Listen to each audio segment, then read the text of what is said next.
estamos ahora en el Ecuador de InnoTransfer para dar las gracias también a los 150 profesionales que nos están viendo online. Y vamos a pasar a hablar sobre los métodos electromecánicos y catalíticos para la producción y almacenamiento de hidrógeno verde, de la mano de Francisco Fabregat. Muchas gracias, Francisco. Explico un poquito tu labor y tu currículum, ¿vale?, a los participantes. Francisco es experto en caracterización electro-óptica de dispositivos y particularmente conocido por sus trabajos en el uso de la espectroscopia, lo he dicho bien, ¿verdad?, de impedancia para modelar, analizar e interpretar las características eléctricas. Entonces, adelante, Francisco. Vale. Hablaré de sistemas electroquímicos y catalíticos para producir almacenamiento de hidrógeno. Han salido aquí bastantes temas que estamos tratando en el INAM. El Institut de Materials Avançats es un instituto de aquí de la universidad y tiene 72 expertos, 72 componentes. Ahora mismo, y como centro de investigación, pues tenemos financiación del Ministerio, de la Generalitat y de Europa, principalmente. Nuestras líneas de investigación son muy numerosas, somos mucha gente y tratamos de ir integrándolas. Hoy lo que voy a hablar específicamente va a ser de temas de foto y electrocatálisis para la síntesis de combustible y en particular hidrógeno y en cómo almacenarlo una vez lo tenemos, que son líneas que tienen una larga trayectoria en nuestro instituto.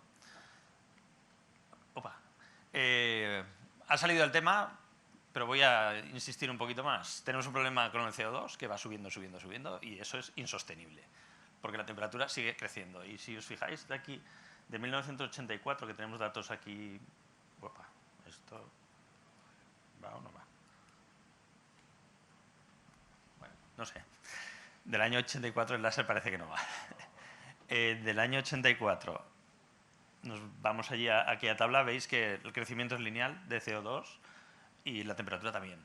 Y mientras sigamos quemando combustibles fósiles para producir, vamos a producir CO2 y va a seguir subiendo la temperatura así hasta que aguante el planeta o reviente.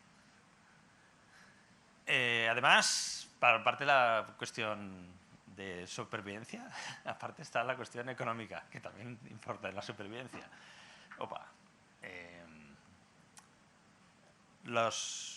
El precio de la tonelada de CO2 emitido está subiendo y el precio del gas está subiendo y no lo vamos a volver a ver a 20 euros, a no ser que haya otra crisis como la del COVID, otra crisis como la del 2010. Si no hay crisis, estas cosas ya no bajan, suben y ahí se quedan. No es lógico que lleguen a precios de 200. Esos son momentos puntuales, pero las tensiones son enormes y no quiero pensar en alguien que se dedica a intentar dentro de la empresa contratar la compra de gas, las locuras y los sustos que se está llevando en el último año y lo que vendrá. No tenemos un control ni del precio de la electricidad que le compramos a las eléctricas ni del precio del gas que compramos a grandes suministradores. Pero sí tenemos soluciones que vamos viendo y que no dependen tanto de estos grandes jugadores. Hay que jugar de otra manera. La gran solución, y en España en particular, es la energía solar. Y la energía solar viene bajando de precio de manera constante y uniforme en el tiempo. Y hoy en día, tanto la solar como la eólica son energías que son baratas, extraordinariamente baratas. Y van a ser todavía más baratas. Lo que hay que hacer es contratos de largo plazo con gente que hace esta electricidad. Las 3 energías más baratas de nuestro país hoy en día de fabricar son la hidroeléctrica, que es barata de fabricar, pero nos la venden al precio que quieren quien la tiene, ya sabemos quién son. Y luego está la solar, 3 céntimos kilovatio hora, 30 euros megavatio hora, y la eólica, que viene a estar sobre 35 o 40. Y todo lo demás es más caro. Así que esta es nuestra apuesta. Y esta va a ser la transformación que va a dar lugar al cambio de paradigma, ¿vale? Cambios de este tipo. Y cambios, como os he dicho antes, de voy a cambiar la tecnología energética para bajar el CO2. Esto lo vamos a hacer con estas tecnologías. Esto se puede hacer. Ha pasado en el pasado y pasará en el futuro. ¿Dónde estamos? Por un lado, hidrógeno verde. Nosotros utilizamos estas energías renovables para pasar a fabricar hidrógeno a partir de agua. Este es el hidrógeno verde. Ese hidrógeno lo que nos va a permitir es, no tenemos viento todo el tiempo, no tenemos luz solar todo el tiempo, entonces necesitamos una manera de almacenar esa energía.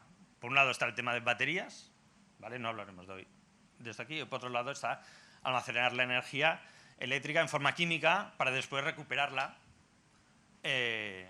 después de almacenada, en un proceso contrario, una célula de combustible, quemándolo en un horno, para producir bien electricidad, bien calor, o procesos industriales ya también para hidrogenar o también para la movilidad de los coches. Célula de combustible, esto básicamente. ¿Vale? Voy a hablar primero de los procesos de electrólisis y después hablaré de los procesos de almacenaje en líneas de investigación que tenemos en el instituto. El primer proceso es la electrólisis de hidrógeno, esto es partir el agua, dividir el agua. Tenemos agua en una solución y tenemos dos electrodos. Con la energía renovable, utilizando los catalizadores adecuados, yo puedo en el ánodo oxidar el agua, producir protones que se irán al cátodo y allí los reduciré produciendo hidrógeno. Este es el proceso básico que tenemos. ¿Cuáles son los problemas? Esto hoy todavía es caro. Bueno, era más caro que el sistema convencional, que era el reformado de metano. Pero claro, si el metano se está poniendo al precio loco que se está poniendo, de pasar a ser 3-4 veces más caro, a los precios de hoy en día estamos ali-ali. El objetivo no es quedarse en esos precios altos, el objetivo es bajar el precio y hacerlo de una manera más eficiente. ¿Cómo hacemos esto? Mejorando nuestros catalizadores, bajando el precio de la electricidad, cosa que esto está bien, esto ya está donde tiene que estar. Ahora lo que nos hace falta es mejorar nuestros catalizadores para que sean eficientes y de bajo coste. En el INAM estamos trabajando con combinaciones de níquel y hierro, que son metales de bajo coste, sobre todo el hierro, y muy abundantes, y con esto estamos consiguiendo ya producciones de hidrógeno a un nivel de laboratorio. También con otros electrodos, bueno, aquí tenemos otro ejemplo, allí tenéis el hidrógeno burbujeando sobre un electrodo, también con electrodos de níquel-hierro, donde se han conseguido además que el gasto energético, el voltaje que tenemos, el sobrepotencial que tenemos que aplicar al material sea mínimo, con lo cual el coste energético va a optimizarse también y va a disminuir. La última cosa en la que estamos trabajando, también dentro del sector cerámico, es utilizar materiales cerámicos porosos para producir, con los catalizadores adecuados, producir hidrógeno. Ahí tenéis las burbujitas saliendo y esto es una cerámica. Hemos hecho discos de hasta 5 centímetros y con ayuda de la AVI hemos desarrollado un reactor para empezar a hacer pruebas piloto, para empezar a trabajar. Los primeros resultados pues, nos han dado que vamos a hacer pues, 10 miliamperios por centímetro cuadrado, lo cual viene a ser unos 100 amperios por metro cuadrado, que bueno, nos hace falta subir un orden de magnitud más para estar ya en línea de algo que podría trabajar. Y aquí el concepto es trabajar en flujo. Aquí entra el agua por un lado y sale el hidrógeno mezclado con agua por el otro y el oxígeno en la zona intermedia. De esta manera podemos trabajar a gran escala. Este es uno de los progresos y esto lo hemos hecho financiados afortunadamente por el AVI, que también va a estar financiando otras líneas de nuestra investigación. Otros sistemas como fotoelectrocatálisis también se están trabajando en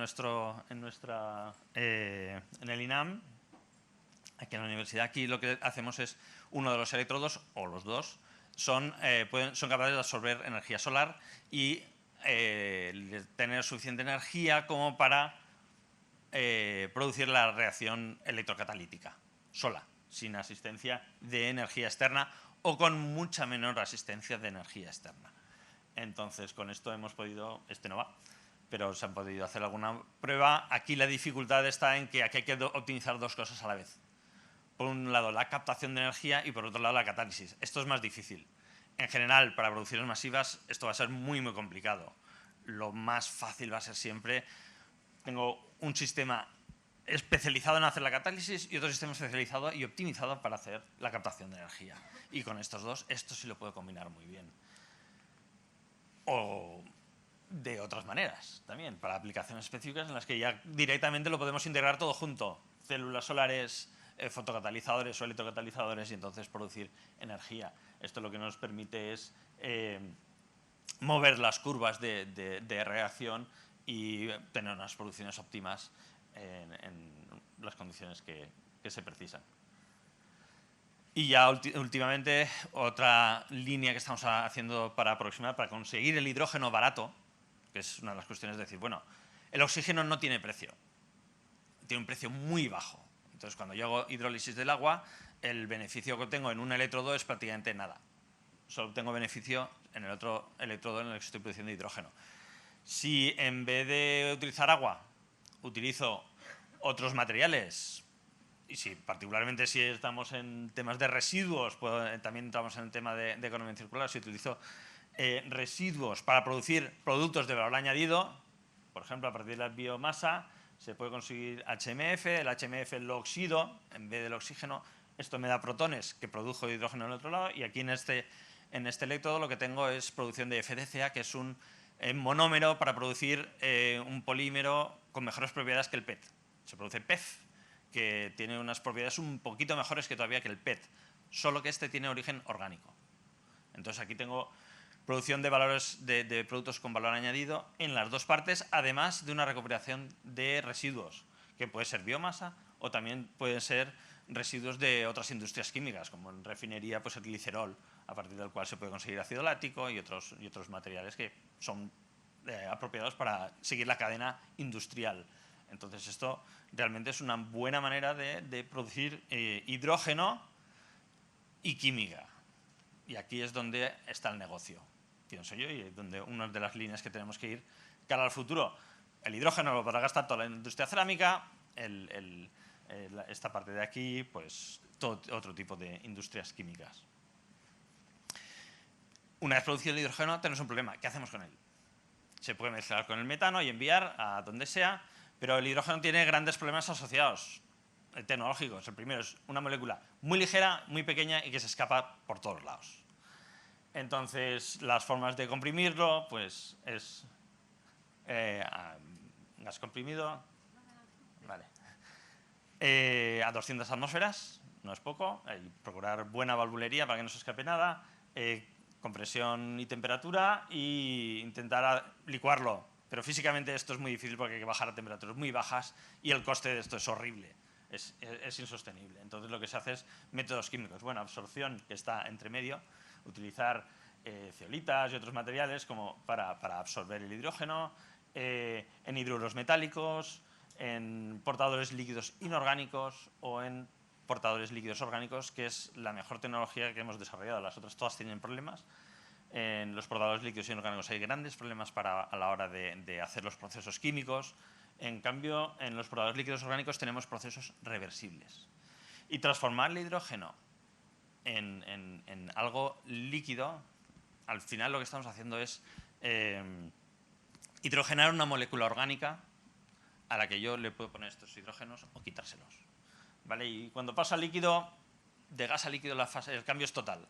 Por volúmenes, a la hora de almacenar, por facilidades de transporte, ya puedo llevarlo en una cuba tranquilamente, de una manera segura, utilizando infraestructura que ya existe, sin pérdidas y con un almacenamiento a coste cero. Yo puedo tener grandes cantidades de hidrógeno almacenadas a coste cero, sin necesitar temperatura ni necesitar nada, simplemente necesito un tanque.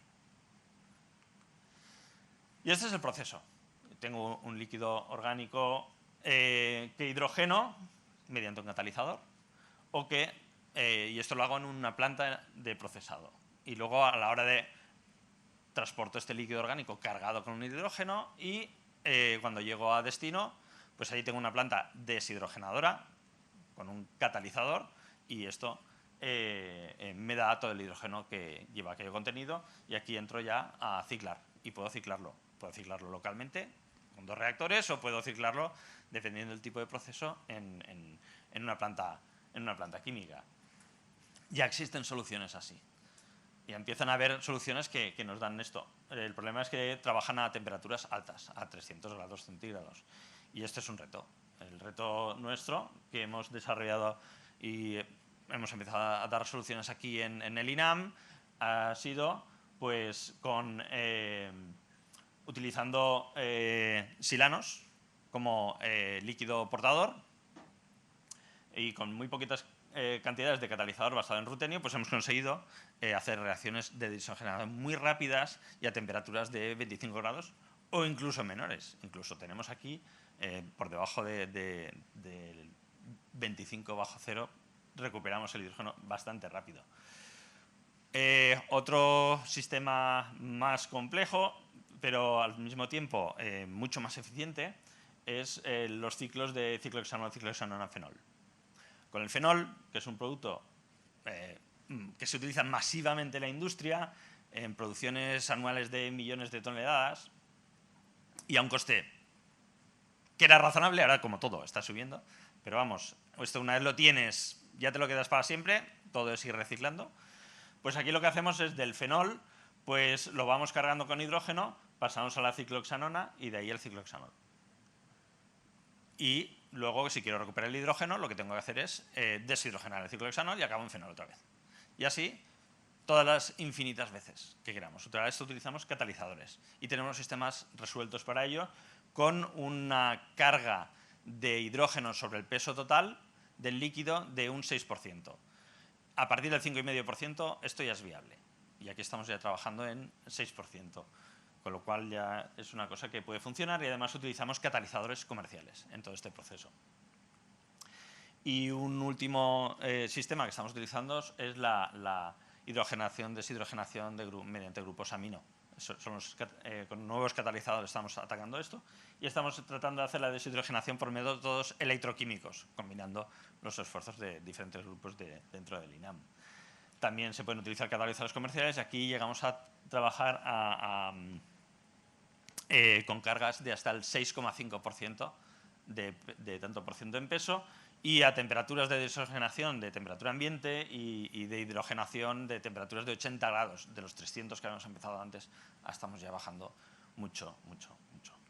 Pues nada, pues esto era lo que quería decir, daros las gracias a todos y en especial a mis compañeros que lideran los diferentes grupos de investigación que estamos haciendo estos trabajos, Sisto Jiménez, Antonio Guerrero, la parte de cerámica la hemos hecho con Sergio Mestre del ITC y Elena Mas y José Mata en la parte de hidrogenación y desoxigenación y de moléculas de alto valor añadido.